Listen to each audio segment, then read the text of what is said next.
নমস্কার বন্ধুরা। সব সময় মাছ ভাজা আর মাছের ঝোল খেয়ে যদি বোর হয়ে যান, তাহলে এই কন্টিনেন্টাল ডিশটা আপনার জন্য। আর এটার নাম হলো বাটার গার্লিক প্রনস বা প্রনস ইন হোয়াইট সস। আর এটা আমি সার্ভ করেছি জিরা রাইসের সঙ্গে, যা খুবই অসাধারণ লাগে।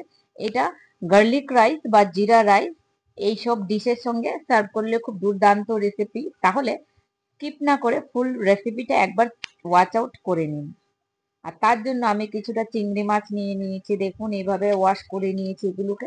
এখন কিছুটা পরিমাণ সল্ট দিয়ে এগুলোকে ভালো করে একটু মিক্স করে ভেজে নেব। আর বন্ধুরা, আমার রেসিপিগুলো যদি আপনার ভালো লাগে, please don't forget to like, share and subscribe the channel. এখন কড়াইয়ে কিছুটা পরিমাণ আমি রিফাইন্ড অয়েল দিয়ে দিয়েছি।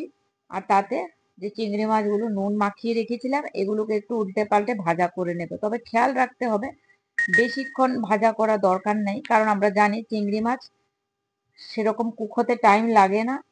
আর একটু বেশি টাইম নিয়ে ভাজলে ওভার কুক হয়ে যাবে, তাহলে সেটা খেয়াল রাখবেন। একটু হালকা ভাজা হয়ে যাবে, 2-3 মিনিট উল্টে পাল্টে একটু রেডিশ কালারও চেঞ্জ হয়ে যাবে, বাস এটা রেডি।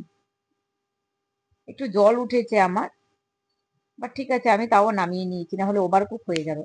এখন আমি কড়াইয়ে আবার দিয়ে দিয়েছি কিছুটা পরিমাণ বাটার। হ্যাঁ, এই রান্নাটা পুরো বাটারই হবে, যেহেতু নামেই আছে বাটার গার্লিক প্রনস।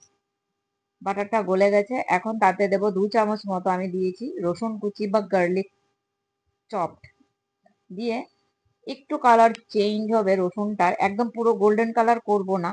একটু কালারটা চেঞ্জ হওয়ার পরে আমি দিয়ে দিয়েছি তাতে বড় চামচে 1 চামচ মতো ময়দা বা রিফাইন্ড ফ্লাওয়ার। হ্যাঁ, ময়দাটা দিয়ে ভালো করে একটু ভেজে নেব তেলটার সঙ্গে বা বাটারটার সঙ্গে। এখন তাতে দিয়ে দিয়েছি পরিমাণ মতো জল। জলটা আপনারা যতটা গ্রেভি রাখতে চান সে অনুযায়ী দেবেন। আর দিচ্ছি 1 চামচ মতো দিয়েছি ব্ল্যাক পেপার বা গোলমরিচ গুঁড়ো। আর দিচ্ছি চিলি ফ্লেক্স, আর দিয়েছি কিছুটা অরিগ্যানো। এটা অপশনাল, অরিগ্যানো না থাকলে আপনি স্কিপও করতে পারেন। দিয়ে এটাকে ভালো করে একটু মিক্স করে নেব, এবং ঝোলটা গরম হয়ে ফুটে উঠবে। তাতেই দিয়ে দিচ্ছি আমি ভেজে রাখা প্রনস বা চিংড়ি মাছগুলো দিয়ে মিক্স করে নেব। একটু ফুটতে দেবো 1-2 মিনিট, বেশিক্ষণ লাগে না কুক হতে।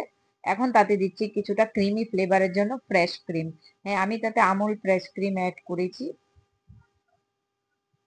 তাহলে এটা ক্রিমি টেক্সচারটা খুবই ভালো আছে এবং দুর্দান্ত ফ্লেভার এবং টেস্টও আসে। মিক্স করে দিলাম, আর দিচ্ছি তাতে কিছুটা পরিমাণ চিজ। হ্যাঁ, আমি তাতে চিজ ব্লক কিছুটা পরিমাণ গ্রেট করে আমি দিয়ে দিয়েছি উপর থেকে।